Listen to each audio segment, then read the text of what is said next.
देख रहा है विनोद, कांस तक पहुंच गया है। मैं बहुत खुश नसीब हूँ, इस बार मैं गया और कपड़े किसी ने डिजाइन नहीं किए। अब हमारे इंस्टाग्राम पे इतने फॉलोवर नहीं है, वो सारी चीजें सोशल साइट से डिसाइड होती हैं। मेरी पर्सनल जिंदगी में विनोद की वजह से बहुत कुछ बदला। पापा सर उठा के चलते हैं, सब उनको बोलते हैं अरे तुम्हारा ही बेटा विनोद है ना। मतलब मेरे लिए ये सही में ये सब भावुक कर देने वाले क्षण है। तो विनोद के चल रहे थे ऑडिशन, तो मैं नहीं दे रहा था। कॉलेज में मैं फर्स्ट ईयर में था और का एक अट्रैक्शन ये भी था कि ऑडिशन गर्ल्स कॉमन रूम में होते हैं, तो इसी बहाने और फिर वो मैंने करना शुरू किया। वो कुछ देर देखते रहे, उसके बाद बोले रुक, ये कैसे किया, कैसे किया ये मैं। कौन से नंबर के पागल थे आप? एक नंबर। हमने कोट पैंट रेमंड का उस टाइम, पापा को लगा ये नालायक ऐसा कैसे, ये क्या हुआ। मुझे मेरी जिम्मेदारियां उस 9th क्लास में ही मुझे पता चला। मेरी भी तो कुछ बेचैनी है ना कि मैं कुछ अलग क्रिएट करना चाहता हूँ। मेरी पोटली में बहुत सारे अभी 2-3 प्रोजेक्ट हैं जिसमें बिल्कुल खतरनाक और नेगेटिव तरीके से आने वाला हूँ। अब मैं बोलता और मैं पीछे पलट जाता क्योंकि मेरे खुद हंसी आ रही थी, क्योंकि मैं इंजॉय बहुत करता हूँ। मतलब अभी नहीं, ये नहीं है कि मेरे को सीरियस रहना है और बहुत सीरियस। मैं सचिन जी, हम विनोद देख रहा है विनोद, कांस तक पहुंच गया है। फुलेरा से निकल के कांस, एकदम व्हाइट सूट में। जी हाँ, लेकिन विनोद नहीं, वो विनोद नहीं, गोपाल है उस चरित्र का नाम। अशोक पाठक है। जी अशोक पाठक। अशोक पाठक है वो। तो फुलेरा से निकला और कांस पहुंच गया। फुलेरा में विनोद है और ये जो कांस पहुंचा है ये गोपाल है। फीलिंग कैसी है? फीलिंग बहुत अच्छी है यार अमित भाई, बहुत अच्छी है। मैं हमको खुद को बहुत अच्छा लग रहा था। मतलब जब आपने वो वीडियो भेजा तो मैंने आपको मैसेज किया और वो वीडियो भेजे, मैंने कहीं देखा तो आपने वो भेजा। मतलब हमको खुद बहुत अच्छा लग रहा था कि आप कांस पहुंचे और मतलब एकदम। हाँ मतलब लोगों को, और सही में मतलब जिस तरीके से मीडिया में आया और मतलब मुझे बहुत अच्छा लगा कि जितना अच्छा मैं फील कर रहा था उतना ही अच्छा लोग भी मेरे लिए फील कर रहे थे। मतलब मेरे लिए ये सही में ये सब भावुक कर देने वाले क्षण है। ये बताइए वो कपड़े किसने डिजाइन किए थे? कपड़े किसी ने डिज़ाइन नहीं किए। एक हमारी कॉस्ट्यूम स्टाइलिश हैं, तो उन्होंने जाके मेरे को वो शॉपिंग कराई और कपड़े खरीदवाए। पहले तो ये कोशिश कर रहे थे कि कोई कोलैबोरेट में मिल जाए। तो क्या होता है कि डिज़ाइनर लोग कोलैबोरेट करते हैं और आपको कर्टसी दे देते हैं। जैसे आज जहाँ हम बैठे हैं वो ड्रामा टॉकीज है, उन्होंने हमको चाय भी दी है मुफ्त में पीने के लिए, तो लेकिन और स्टूडियो भी दिया है। हाँ, लेकिन थोड़ा सा अफसोस इसमें ये है कि अब हमारे इंस्टाग्राम पे इतने फॉलोवर नहीं है। वो सारी चीज़ें शायद सोशल साइट से डिसाइड होती हैं कि इनको देने का कोई फायदा है या नहीं है। बट इंस्टाग्राम पे नहीं है, लेकिन मैं कहूँगा कि गूगल पे हेडलाइन बहुत थी। मुझे लगता है वो ज़्यादा मैटर करती है। जी मतलब डिज़ाइनर की कोलैबोरेट करने के लिए। तो इवन जो सागरिका थी उन्होंने बहुत कोशिश भी की कि ऐसा कुछ हो जाए अशोक तो बहुत अच्छा होगा, लेकिन वही एक घूम फिर के आ रहा था कि यार इनकी रीच वो नहीं है। मैंने कहा कि ठीक है, फिर हम अपना करेंगे ना। ईश्वर ने जब दिया है तो ईश्वर ये भी तो करवा ही रहा है, वहाँ पहुँचा रहा है, ये क्या कम बड़ी बात है। तो फाइनली वो सागरिका ने मेरे लिए वो चूज़ किए कपड़े की, आप पर ये बहुत अच्छे लगेंगे। गॉगल्स भी उन्होंने ही चूज किए? नहीं, गॉगल्स मेरे पास पहले से थे। मुझे मेरा कॉम्प्लीमेंट दीजिएगा उनको कि बहुत शानदार उन्होंने जो है आपको कपड़े पहनाए और उसमें जो है अलग ही आपकी पर्सनालिटी जो है वो नजर आ रही थी और लग रहा था कि आप एकदम अंदर से एकदम बहुत खुश हैं जब वहाँ वॉक कर रहे थे। जब स्टैंडिंग ओवेशन मिली वहाँ जी बिल्कुल 10 मिनट तक, बिल्कुल बहुत देर तक लोग खड़े रहे। बहुत मतलब मैं खुद ही जब फिल्म खत्म हुई और जिस तरीके से वहाँ के दर्शकों की प्रतिक्रिया आई तो वो मेरे लिए वाकई मैं खुद नहीं समझ पा रहा था। मैं हकबका गया था थोड़ी देर के लिए कि अच्छा, मतलब ऐसा, मतलब क्योंकि आप फिल्म करते हुए आप बस पार्ट होते हो। आपको, मैंने भी पहली बार वो फिल्म देखी थी तो मुझे भी समझ में नहीं आ रहा था कि मतलब मैं तो देख रहा था कि हाँ, लेकिन लोगों ने जिस तरीके से देखा और अप्रिशिएट किया वो बहुत। इवन डायरेक्टर हमारे राधिका जी पहुंच नहीं पाई थी क्योंकि वो थाईलैंड में शूट कर रही थी। बट राधिका जी का ये अब तक का सबसे बेस्ट काम है और वो कमाल का काम किया है उन्होंने इस फिल्म में, और मैं उनका साथी हूँ। और इस कहानी का फिल्म के बारे में जी, ये फिल्म एक तरीके की इसको बोल सकते हैं कि डार्क ब्लैक कॉमेडी है ये। मतलब जैसे एब्सर्ड होती हैं चीज़ें, जैसे कि मुझे लगता है कि आजकल हम सब लोग धीरे धीरे कहीं ना कहीं एब्सर्ड होते जा रहे हैं। जैसे कि हम घर में हैं, फ़ोन चला रहे हैं, परिवार के लोग बैठे हैं, हम सोशल साइट्स पर हैं, लेकिन हम आपस में जो यार दोस्त हैं और जो बैठते थे मिलते थे वो सब गायब हो गया है। हम बाहर कहीं दोस्त ढूंढ रहे हैं, हम अपने आसपास के दोस्तों से अलग होते चले जा रहे हैं। तो मैं जहाँ तक इस फिल्म के बारे में सोचता हूँ कि इन सर्च ऑफ हैप्पीनेस, तो थोड़ी सी उस तरीके से फिल्म है, एब्सर्ड है कि रिलेशनशिप को लेकर है, हस्बैंड वाइफ का रोल प्ले किया है मैंने और राधिका ने। और ये मेरे लिए ये फिल्म एक बिल्कुल लर्निंग प्रोसेस की तरह थी, एकदम डिफरेंट सिनेमा स्टाइल था। ये स्टाइल, एक्टिंग स्टाइल बिल्कुल अलग था, शॉट टेकिंग बिल्कुल अलग थी, और ये पूरी फिल्म स्टॉक पे शूट हुई है। तो इस वजह से मेरी थोड़ा मैं डरा हुआ भी था कि कैसे क्या होने वाला है, बट नो डाउट बहुत अच्छा हुआ। कब आने वाली है? अभी तो कांस में ओपन हुई है, तो अब मुझे लगता है कि वहाँ पे स्क्रीनिंग होना, डायरेक्टर फोर्टनाइट में इसकी स्क्रीनिंग हुई, तो मुझे लगता है कि अभी विश्व के और जितने फेस्टिवल्स हैं वहाँ पर ये जाएगी, आमंत्रित की जाएगी। तो होप सो इसे पूरी दुनिया देखेगी। फाइनल नहीं नहीं, इसे अभी मतलब मुझे लगता है कि इसे पूरी दुनिया देखेगी। पूरी दुनिया देखेगी जी। तो पंचायत 3 भी आ रहा है जी। और जाहिर तौर पर विनोद हम सबका फेवरेट है, देख रहा है विनोद, मतलब उसके बिना तो बात हो नहीं सकती। हालांकि अब आप उससे आगे निकल गए हैं, लेकिन वो कुछ कुछ किरदार होते हैं जो हर कलाकार की ज़िंदगी में मुझे लगता है कि वो रह जाते हैं। जैसे अमजद खान साहब होंगे तो गब्बर, हम आज भी जो है अमरीश पुरी साहब मोगे, मतलब उन्होंने कितने किरदार निभाए, लेकिन एक आधा जो किरदार होता है वो कहीं ना कहीं कनेक्ट बहुत ज़बरदस्त करता है। तो पंचायत 3 में विनोद क्या करने वाला है इस बार? मैंने देख ली और बड़ी शानदार है, वही कनेक्ट जो पहले था, बिल्कुल ऐसा लगता है कि मतलब आप उन किरदारों से जुड़े हुए हैं। और वही आपका घर परिवार है, तो घर परिवार में रिव्यू नहीं किया जाता, घर परिवार में रेटिंग नहीं दी जाती है, तो मेरा रिव्यू तो यही है। अब आप बताइए कि क्या होने वाला है?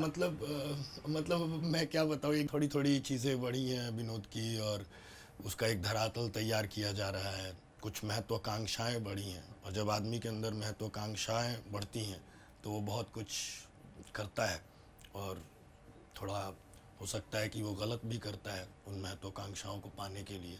लेकिन मुझे पता नहीं है अभी दर्शकों का क्या होने वाला है, दर्शक कैसे उसको लेने वाले हैं, लेकिन मैंने अपनी तरफ से बिल्कुल ईमानदारी से निभाया है, क्योंकि मुझे लगता है कि विनोद से मुझे काम के लेवल पे हो सकता है कि बहुत ज़्यादा ना हो, लेकिन मेरी पर्सनल ज़िंदगी में विनोद की वजह से बहुत कुछ बदला, मेरे परिवार का बदला, मेरा बदला, लोग पहचानते हैं, प्यार करते हैं, मेरे मम्मी पापा खुश होते हैं, पापा सर उठा के चलते हैं, सब उनको बोलते हैं अरे तुम्हारा ही बेटा विनोद है ना। तो मुझे लगता है कि जीवन में विनोद ने कुछ तो विनोद मेरे जीवन में भी भर दिया। कुछ नहीं, काफ़ी कुछ। जी जी, बहुत कुछ। अच्छा, अब चूंकि आप और भी काम कर रहे हैं, पहले भी किया करते थे, अब जब एक कंटिन्यूटी होती है, पंचायत तो एक तरह से कंटिन्यूटी, अगला सीजन फिर आ रहा है, अब आप जाहिर है जब दूसरी फिल्में करते हैं उसके लिए लुक चेंज होता है, उसके लिए कहीं ना कहीं वजन ऊपर नीचे होता है, तो ये कंटिन्यूटी पंचायत में कहीं दिक्कत आई इस वजह से? नहीं, पंचायत के लिए मैंने ऑलरेडी अपना पेट पहले की तरह पूरा निकाला हुआ था, खूब खाता था, खूब वो। लेकिन हाँ, पंचायत की शूटिंग ख़त्म होने के बाद मैंने वापस से अपने शरीर पर काम किया और वेट ख़त्म किया थोड़ा। बहुत आपने वज़न कम कर लिया? जी हाँ, मतलब ऐसा कुछ मैंने बहुत ज़्यादा कुछ नहीं किया, बस वही नॉर्मल वॉक और अपना बाहर का खाना बिल्कुल बंद, जो है अपना दाल चावल घर का सब्जी, वो भी मतलब खाना मैं प्रॉपर खाता हूँ, बट ये है कि सादा खाना, सादा जीवन उच्च विचार, वो वाला है। अच्छा, इस बार सीजन 3 की अगर बात करूं तो आपका कौन सा सबसे फेवरेट सीन है? इस बार मेरे बहुत सारे फेवरेट सीन्स हैं जिसमें हमने खूब मज़े किए, हम सीन करते करते भी हंसते थे। जैसे विधायक जी के साथ सीन है मेरा, जब पहली बार मैं जाता हूँ, और विधायक जी का रौला तो लोग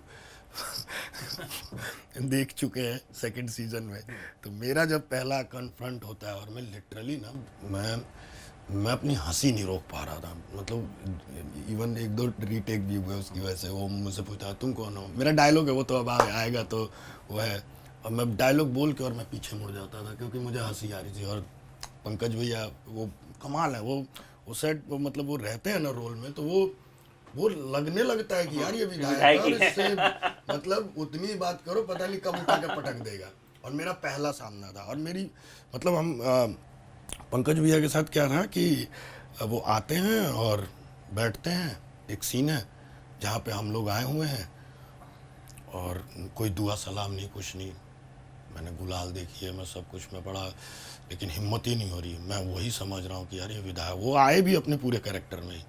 सीन शुरू हो गया, अब वो कुछ ना कुछ ऐसा इम्प्रोवाइज करते हैं कि वो छूटे तो छूटे ही हंसी, डांट दिया चाहे कुछ कर दिया।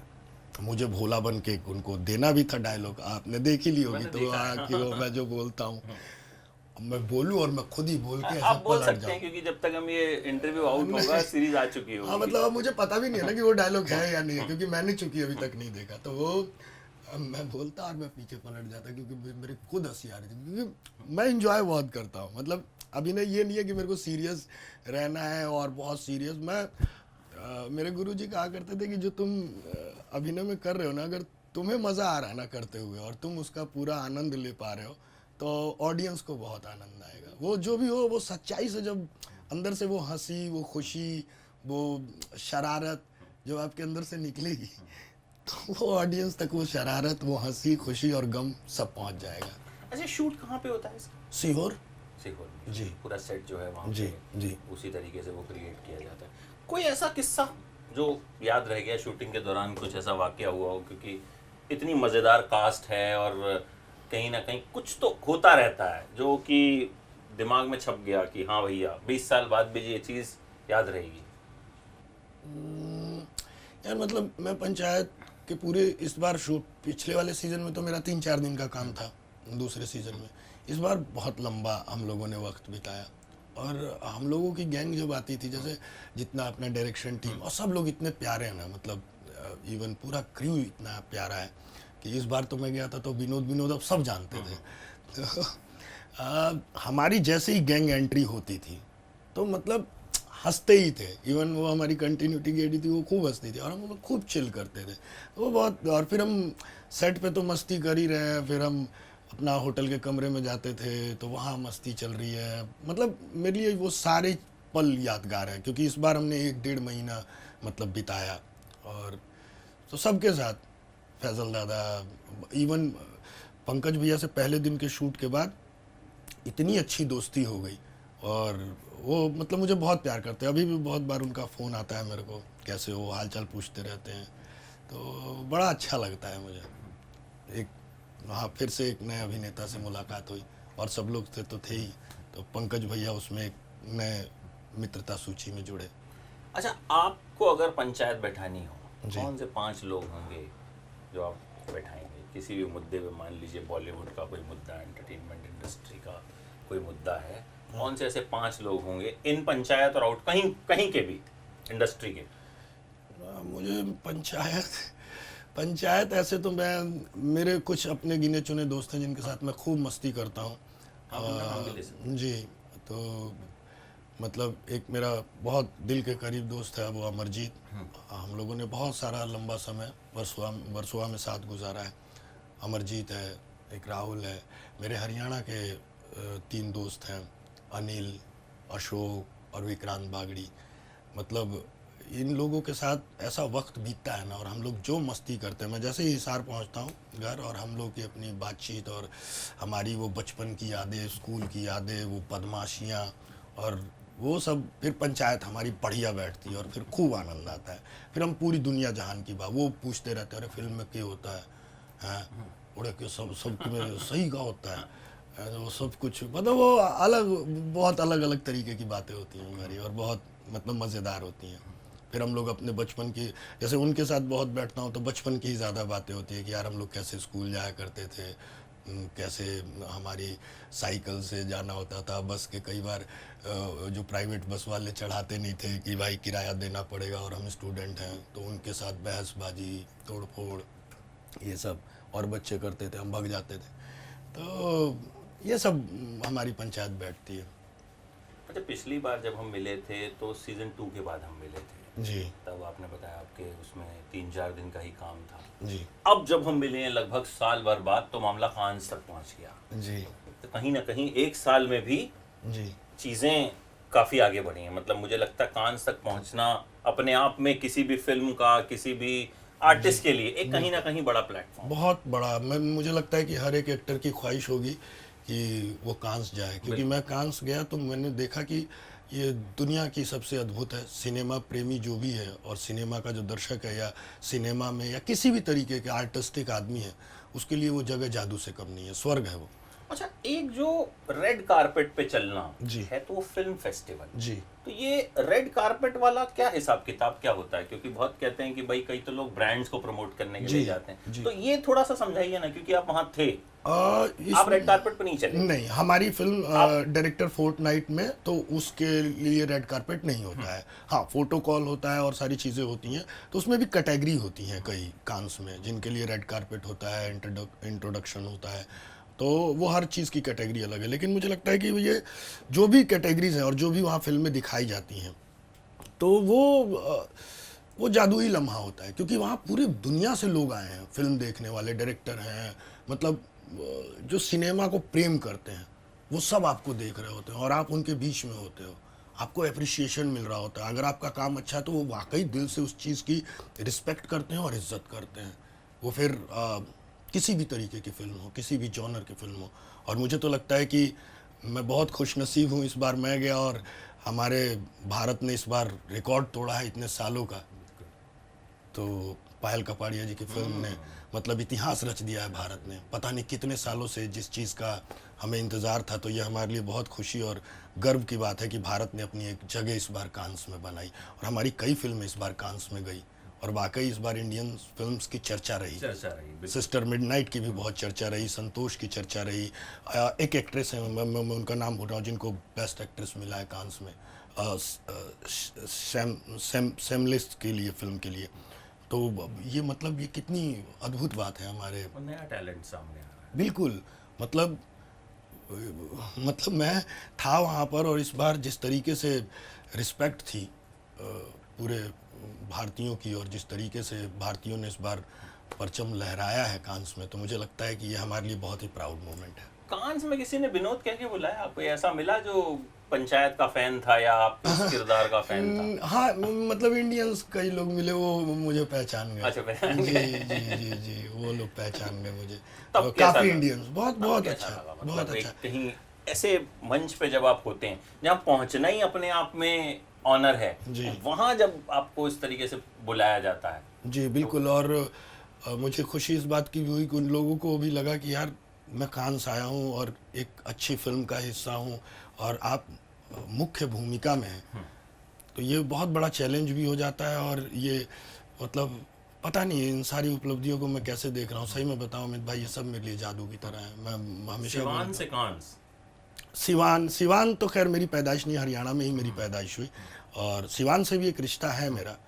और पता नहीं ईश्वर कुछ अच्छा ही चाहता है मेरे लिए हमेशा, तो कुछ हरियाणा अच्छा हिसार, रास्ता। तो बिल्कुल। हिसार से कांस बोला जाए जी नहीं मतलब पिछली बार हमारी बात हुई, सिवान का जिक्र भी किया था। जी जी बिल्कुल किया था, बिल्कुल किया था। अच्छा, हालांकि हम इस बारे में बात कर भी चुके हैं, बट स्टिल जी एक्टिंग का कीड़ा काटा कब था? मेरे को कॉलेज में मैं फर्स्ट ईयर में था और वही बात है कि मैं तब गाया करता था, तो चांस मिला नहीं गाने में। तो पता चला कि थिएटर 1 एक्ट प्ले होता है, उसमें एक हमारे दोस्त हैं दिलीप तिवारी, तो वो ले गए कि यार थिएटर करते हैं, बड़ा मज़ा आएगा। और उनका एक अट्रैक्शन ये भी था कि ऑडिशन गर्ल्स कॉमन रूम में होते हैं, तो इसी बहाने हम जाके गर्ल्स कॉमन रूम देख लेंगे जहाँ पे लड़कियाँ अखबार पढ़ रही हैं वो कैसे रहती हैं। तो उस टाइम वो लड़कपन होता है, GCR। बिल्कुल। तो ये था कि वो वही एक चांस होता है जब लड़कों की एंट्री वहाँ पे हो रही है, और वो भी उन लोगों की होगी जो पार्टिसिपेट करना चाहते हैं, ये नहीं है कि कोई भी अपना चला जाए। तो गए हम और वो बड़ा इंटरेस्टिंग था कि अब मेरे को समझ ही ना एक्टिंग क्या करनी है, मुझे नहीं पता है। अब कोई अपनी फिल्म की तारीफ, दिलीप साहब गए थे तो इन्होंने अपनी, दिलीप जो मेरे दोस्त हैं, तो ये गए तो इन्होंने घातक दामिनी का डायलॉग सुनाया था, तारीख पे तारीख, तारीख पे तारीख। मैंने कहा यार ये सब तो मुझे याद ही नहीं है, ये मैं क्या करूँगा। और सब डायरेक्टर और वो सब बैठे हुए थे, मैं छुप ही गया, मैं हिम्मत ही नहीं हुई, मेरे को ये सब याद ही नहीं है, ये तो पाला ही नहीं पड़ा। कैसे तैसे करके आ गए। ऑडिशन मैंने नहीं दिया। अगले दिन फिर अगले दिन अजीत राय जी आए थे हमारे कॉलेज में कि एक थिएटर वर्कशॉप जो भी बच्चे इंटरेस्टेड हों वो ज्वाइन कर सकते हैं। तो उसमें उन्होंने कहानी का, उदय प्रकाश जी की कहानी है तिरिच, उसका वाचन किया उन्होंने। और मतलब उस कहानी ने मेरा पूरा जीवन बदल दिया। उन्होंने वाचन किया और वो कहानी मेरे ऐसे दिल में उतर कर गई ना कि मुझे लगा कि यार मैं इसी चीज़ के लिए बना हूँ, यही मुझे पढ़ना है और यही मुझे जानना है। और फिर ऑडिशन हुआ और उसमें उसमें डायरेक्टर ने बोला जितने भी लोग थे 16-20 लड़के थे, तो किसी ने अपने जीवन में कोई विक्षिप्त आदमी देखा है जो मानसिक रूप से उस तरीके से योग्य नहीं है, तो उसका रोल करके दिखाओ, कुछ इम्प्रोवाइज़ करो। तो मैंने देखा था, तो मैंने किया वैसा और मैं सिलेक्ट हो गया उस नाटक में। दिलीप साहब हमारे नहीं हुए नाटक में सिलेक्ट, वो दिलवाले के अजय देवगन जी बन गए थे। तो आज वो बहुत बड़े साइंटिस्ट हैं, एक्टर नहीं बने लेकिन वो साइंटिस्ट बन गए, बहुत बड़े साइंटिस्ट हैं दिलीप। रियल हीरो बन गए। हाँ रियल हीरो नहीं बिल्कुल बने, बिल्कुल रियल बिल्कुल बिल्कुल। अभी टेक्सास में थे 4 साल 5 साल और अब इंडिया आ गए हैं वो, और इंडिया में किसी यूनिवर्सिटी को ज्वाइन किया है उन्होंने। तो वहाँ से मेरी शुरुआत हुई। पहला नाटक किया, उसमें छोटा ही रोल मिला पहले तो, लेकिन मेरे को वो इतना अच्छा लगा था कि मैंने वो पूरा नाटक याद कर लिया। मैंने ज़िंदगी में कभी सिलेबस याद नहीं किए थे, क्वेश्चन आंसर वो सब कुछ याद नहीं हुआ था, लेकिन नाटक का मैंने एक एक डायलॉग डिट्टो टू डिट्टो वो सब याद कर लिया। दिलचस्पी थी ना, दिलचस्पी थी पढ़ाई में और वो दिलचस्पी बहुत इंटरेस्टिंग था। बस फिर 3-4 दिन बाद जो लीड रोल कर रहे थे वो कहीं चले गए कि यार ये नाटक तो जर्नल तक नहीं पार कर पाएगा, ये है वो है, और वो कहीं चले गए छोड़ के बीच में। और डायरेक्टर साहब को ब्लॉकिंग करनी थी उस दिन, फिर उन्होंने बोला किसी को याद है तो चलो करो। मैंने कहा मुझे याद है। और वो 1 नंबर पागल, उसमें लिखा था पागल 1, पागल 2, पागल 3, ऐसे 9 पागलों की कहानी थी। नाटक का नाम था समझदार लोग, कि जो पागल लोग हैं, जो सही संतुलित लोग हैं, वो समाज में फैल रही बुराइयों को नहीं देख पा रहे हैं, लेकिन ये जो पागल लोग हैं ये वो सारे व्यंग कर रहे हैं कि ये गड़बड़ है और ये सही है। तो मैंने कहा मुझे याद है। तो उन्होंने बोला अच्छा चल कर। तो मैंने स्क्रिप्ट छोड़ दी, बोला यूँ ही याद है। मैंने कहा हाँ सर याद है। और फिर वो मैंने करना शुरू किया। वो कुछ देर देखते रहे, उसके बाद बोले रुक, ये कैसे किया, कैसे किया ये? मैंने कहा सर बस ऐसे ही जैसे पढ़ के। उनको ये यकीन नहीं हो रहा था कि मतलब ये बिना कभी इसने एक्टिंग नहीं की, कुछ नहीं किया, और ये इतना अच्छा कैसे कर रहा है। और उन्होंने तुरंत ये फाइनल किया कि अब वो लीड रोल मैं करूँगा। कौन से नंबर के पागल थे आप? 1 नंबर। 1 नंबर। 1 नंबर। और मुझे वो रोल मिल गया और मेरा जीवन बदल गया। जर्नल में हमारा नाटक जीता, इंटर जर्नल जीता, नॉर्थ जॉन इंटर यूनिवर्सिटी, और हम पहली बार जाट कॉलेज स्पोर्ट्स के मामले में, जाट कॉलेज हिसार की बात कर रहा हूँ, स्पोर्ट्स के मामले में नंबर 1 था, बहुत मेडल आते थे। पहली बार ऐसा हो रहा था कि जाट कॉलेज की थिएटर की टीम नेशनल विन करके आई, और हर जगह मतलब बेस्ट एक्टर अवार्ड मिला मुझे। मेरे लिए सूट सिलवाया गया। हम जो भी 8 लोग थे, हमने कोट पैंट रेमंड का, उस टाइम पापा को लगा ये नालायक ऐसा कैसे, ये क्या हुआ। अखबारों में फ़ोटोएँ छप रही हैं, इंटरव्यू छप रहे हैं। और कॉलेज की फ़ीस माफ़ हो गई, जो कि सबसे बड़ी मेरे लिए मुसीबत थी। तो कॉलेज की फ़ीस माफ़ हो गई, कॉलेज कलर मिला, यूनिवर्सिटी कलर मिला, रोल ऑफ ऑनर मिला। और फिर मैं वहाँ से मेरा जीवन ये तय हो गया कि बस मुझे यही करना है। फिर 2nd ईयर 3rd ईयर मैं 4 साल लगातार यूनिवर्सिटी का बेस्ट एक्टर रहा, जब तक मैं रहा। MA हिंदी से मैं 1st ईयर कर रहा था, तो तब तक। तो एक जो आप रुई वगैरह बेचा करते थे जी, वो कौन सा दौर था? वो दौर था 1999 का। इससे पहले, इसके बाद? नहीं, इससे बहुत पहले। इससे बहुत पहले। मैं 9th क्लास में पढ़ता था उस टाइम। तो फरीदाबाद रहते थे हम लोग उस टाइम। पापा वहीं जॉब करते थे, बॉयलर अटेंडेंट रहे हैं मेरे पिताजी। तो मेरा एक छोटा भाई हुआ जो क्लिफ्ट बच्चा है, उसका ये तालू कटा था, नाक चपटी थी, तो वो हुआ और बहुत प्री मेच्योर और उस तरीके से था वो। तो वो उसकी सर्जरी और उस बीमार रहता था, वो पैसे जितना उस टाइम क्या तनख्वाह रही होगी मेरे पिताजी की 3-4 हज़ार रुपये थी, उसमें पूरा घर खर्च भी चलाना, मेरी बहन है, हम लोग की पढ़ाई। तो वो एक वक्त था कि, और मेरा पढ़ाई में मन नहीं लगता था, मुझे लगता था कि यार नहीं हो रहा है मुझसे, मैं नौकरी करना चाहता हूँ और घर को संभालना चाहता हूँ, मैं हाथ बटाना चाहता हूँ। तो फिर उस दौरान मेरे चाचा कॉटन सेल करते थे, जो ये बंडल नहीं आते मेडिकल स्टोर पे मिलते हैं ऐसे 10-10 रुपए के, तो उनका एक पैकेट होता है, उसमें 5, 5, 10, 15, तो एक पैकेट उठाया, 5 पैकेट उठाए, तो वो अपने को 40 रुपये में मिलता था, अपन 70-75 तक बेच दिया करता था। मुझे लगता है कि कहीं ना कहीं एक्टिंग वहाँ से भी आई। मतलब मैं उस टाइम 100-150 रुपये डेली का कमा लेता था, कमाता था, घर ला के दे देता था। और वो मतलब मैंने कम से कम पूरे 9th क्लास के दौरान मैंने किया कि मैं जितना भी कर पा रहा हूँ, मेरे परिवार की हेल्प तो हो रही है। तो मैं 9th क्लास, और उस टाइम में बहुत दूर दूर तक हम निकल जाते थे। मेरे चाचा भी उतनी मेहनत करते थे, उनका तो पूरा मतलब परिवार ही उससे चलता था। मैं कभी बीच बीच में 1-2 दिन नहीं भी जाता था, स्कूल नहीं जाता था, मैं बंक कर देता था, मैं चला जाता था। तो वो, लेकिन वो मुझे लगता है कि कहीं ना कहीं वो करने ने मुझे मेरी ज़िंदगी सिखाई। मुझे मेरी जिम्मेदारियाँ उस 9th क्लास में ही मुझे पता चल गई कि एक परिवार को संभालने के लिए और करने के लिए आपको जिम्मेदारियाँ उठानी पड़ती हैं, जिससे आप भी आगे बढ़ते हो और आपका परिवार भी आगे बढ़ता है। पंचायत कैसे मिली आपको? जो पंचायत ऑडिशन से, एंट्री कैसे हुई? ऑडिशन से। मैं उस टाइम आर्या 2 कर रहा था, और वो मेरे लिए इतना अच्छा था ना कि मैंने पंजाबी फिल्मों में भी काफ़ी कॉमेडी रोल किए, यहाँ भी बहुत कॉमेडी कर रहा था, छोटे छोटे सीन्स, ये वो, फुकरे रिटर्न में, और भी ऐसे तमाम बहुत छोटे छोटे रोल किए मैंने। जबकि पहली फिल्म में मेरा बहुत बड़ा रोल था, बिट्टू बॉस, मैं और पुलकित भाई उसमें लॉन्च हुए थे, लेकिन वो फिल्म चली नहीं। रोल को तो मेरे सराहा गया, उस टाइम भी क्रिटिक्स ने जितने थे सब ने बोला था कि यार वो टैक्सी ड्राइवर देखने लायक है, और उसमें हरियाणवी कैरेक्टर किया था मैंने जी। लेकिन उसके बाद फिर वही छोटे छोटे जो भी अपना आता रहा, मैं अपनी ईमानदारी से करता रहा। तो पंचायत के टाइम पे मैं आर्या 2 कर रहा था, और उसमें मेरा बड़ा, बेशक वो 1-2 एपिसोड में ही है वो कैरेक्टर गोपी, लेकिन वो मेरे मन का बड़ा काम था कि जिस तरीके के मैं इंटेंस एक परफॉर्मेंस करना चाहता था, उस तरीके का उसमें रोल है। कभी आप आर्या 2 देखें तो मैं उस खुमारी में था कि यार चलो किसी ने तो मुझे अलग हट के रोल दिया, उस कॉमेडी से, उछल कूद से, चाहे किसी भी तरीके से। तो विनोद के चल रहे थे ऑडिशन, तो मैं नहीं दे रहा था।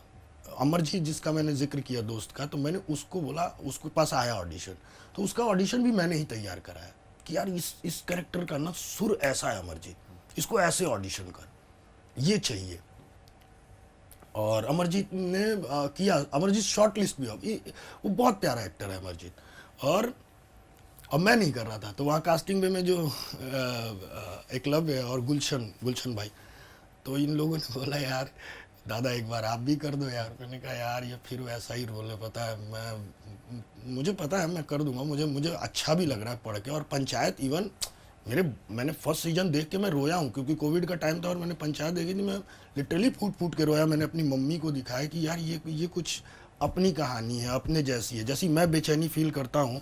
वो जीतू भाई जो सचिव है, वो हर एक उस बेरोजगार या कुछ रोजगार में कुछ करने के लिए हम कुछ भी कॉम्प्रोमाइज़ करते हैं अपनी, तो वो ऐसा लगता है कि वो हम ही हैं उस चरित्र के साथ, जो कुछ पाना चाहते हैं लेकिन कर कुछ और रहे हैं। हम करना कुछ और चाहते हैं, कर कुछ और रहे हैं। तो वो पंचायत मेरे दिल के बहुत करीब थी। मैं पता नहीं, एक मन में ये भी था कि यार मैं बतौर दर्शक ही देखना चाहता हूँ, मैं क्या ऑडिशन करूँ, मैं इसका पार्ट बन जाऊँगा, ये हुआ। लेकिन फिर ये हुआ कि कर दो यार। मैंने कहा चलो ठीक है करते हैं, और वो मैंने ऑडिशन किया, और वो दीपक भाई को, सबको इतना अच्छा लगा कि मैं लॉक हो गया उसमें। तो 3-4 दिन का काम था, और कहीं ना कहीं आप इससे प्रोमिनेंट रोल्स पहले भी कर चुके थे। जी। बट इसने कहीं ना कहीं एक पॉपुलैरिटी अलग लेवल पे दिलवाई, मीम्स बहुत बने, मुझे लगता पता नहीं कितने महीनों तक बिल्कुल रिकॉर्ड अभी ही तक बने। जो है। ट्विटर पे एक मीम देखा था कि विनोद लिखा हुआ था मेरे, और वो ट्विटर को घसीटता हुआ यूं लेके जा रहा है कि वो ट्रेंडिंग पे आ गया था एक नंबर। तो मतलब कभी अफसोस भी हुआ किस चीज का? कि ये किरदार मैंने किया, अब कहीं मुझे इसी तरह के किरदार जो है, मतलब मेरी रेंज जो है वो ऊपर है। कई बार होता है हाँ कि यार। हमें एक किरदार जो है वो पॉपुलैरिटी तो दे देता है, लेकिन कहीं ना कहीं हमें लगता है कि एज एन एक्टर जो है वो किरदार ठीक है हमने किया, बट हम ज्यादा डिजर्व करते हैं। जी मतलब हर किरदार की अपनी कहानी है, और वो ये बिल्कुल मुझे भी पिछले 2 सालों से डर लग रहा है, क्योंकि पता नहीं लोग, अब जैसे यही थी सिस्टर मिडनाइट, तो मतलब ये मेरे लिए अलग था। उन्होंने विनोद और पंचायत नहीं देखा था, तो उन्होंने मेरे को जिस तरीके से कंसीव किया वो एकदम बिल्कुल फ्रेश तरीके से कंसीव किया। तो मेरे को यही लगता है अभी इस साल में बहुत काम आया, मेरे पास बहुत काम आया। लेकिन आप यकीन मानिए, मैं ये नहीं बोल रहा हूँ, ईश्वर यहाँ लोग काम के लिए तरसते हैं, मैं भी चाहता हूँ कि मैं भी काम करूँ, लेकिन मेरे साथ एक प्रॉब्लम ये हो जाती है कि मैं बेशक 2 सीन करूँ, लेकिन मेरे पास करने के लिए कुछ हो, कि मैं कुछ, जैसे मैंने विनोद को जीवंत किया। चाहे फुकरे रिटर्न में लोग देखे थे तो बोलते थे यार ये लगता है कि वहीं दिल्ली से किसी सिक्के बीनने वाले को पकड़ लिया। लोग कभी नहीं जान पाए कि वो किरदार मैं था, कभी मुझे आइडेंटिटी मिली ही नहीं। हाँ, लेकिन अब विनोद के बाद वो फुकरे वाला विनोद सीन, ने वो भी किया था। हाँ, और उसमें मैंने बिल्कुल दिल्ली वाली लैंग्वेज पकड़ी थी। अब इसके तो डबल लगेंगे भाई, है ना। और पंकज, दिल्ली वालों की एक खास बात होती है कि थोड़ी देर की बातचीत में वो गाली जरूर देते बिल्कुल है बिल्कुल ना। बिल्कुल। मतलब मुझसे भी कोई मिला तो कहता 15-20 मिनट, कहता आप दिल्ली वाले लगते नहीं हो। मैंने कहा अरे 20 मिनट होगा आपने कोई गाली नहीं दी। मैं भी खूब गालियां देता हूँ, मेरी आदत है तो, लेकिन अब वो ठीक है वो तो कहाँ थे हम? मैं बात करता करता भटक गया। दिल्ली का आपने डायलेक्ट जो है वो पकड़ा था हाँ, बड़े वो शानदार करा। तरीके से। तो ये वही मैं चाहता हूँ कि वो मुझे मिले किरदार। तो हाँ, मैंने मना किया काम कहीं, क्योंकि पता नहीं अमित भाई, मेरे लिए ना पैसा उतना ही ज़रूरी है जिससे मेरा परिवार चल सके, मैं खुश रह सकूं, घर परिवार की ज़रूरतें पूरी हो जाए। मेरा बहुत बड़ा ऐसा सपना नहीं है कि मेरे पास बहुत सारा पैसा। तो बीते कई दिनों में मैंने बहुत सारा काम छोड़ा, क्योंकि वो किरदार उसी तरीके का था, बिल्कुल वैसा ही था, वही मतलब बिहारी ही आपने वो किया ना, बहुत बढ़िया, बस वैसा ही करना है विनोद जी, मतलब वही एकदम रूट वाला आदमी, एकदम वही। मैंने कहा यार मेरी भी तो कुछ बेचैनी है ना, कि मैं कुछ अलग क्रिएट करना चाहता हूँ। मैं और लोगों को दिखाना चाहता हूँ कि ये देखिए, ये मैं कुछ, मेरी पोटली में बहुत सारे रंग हैं। Exactly. तो एक रंग दिखाया, मैं और भी लाल, पीले, हरे, नीले, वो सब रंग लेकर बैठा हूँ। एक रंग में क्या होगा? मैं रोज एक ही दाल भात खाऊंगा तो कुछ तो कभी सब्जी भी मन करेगा ना खाने का, कभी रोटी भी मन करेगा, कभी मन करेगा कि हाँ यार थोड़ा पुलाव भी हो जाता। तो उसी तरीके से बतौर मेरे अंदर भी कुछ जीवंत रहना चाहिए। तो इसलिए मैंने बहुत सारा काम यूँ नहीं किया। लेकिन हाँ, इस बीच मैंने बहुत, जिन लोगों ने मुझे उसके विनोद के बियॉन्ड जाके देखा, उन्होंने मुझे बिल्कुल बहुत मैंने बहुत 2-3 अच्छे प्रोजेक्ट किए हैं जिसमें वाकई लोग देखने वाले हैं कि वो बिल्कुल मेरी पर्सनैलिटी से अलग रोल है वो। अब और क्या क्या आने वाला है? इसका तो इंतजार रहेगा, कांस वाली फिल्म जो है जी, एक मेरी इंतजार सीरीज पिछले 2 सालों से हम सबको उसका इंतजार है, नेटफ्लिक्स की सीरीज है, वो देखिए कब आती है। उसमें मेरा बहुत अलग तरीके का किरदार है।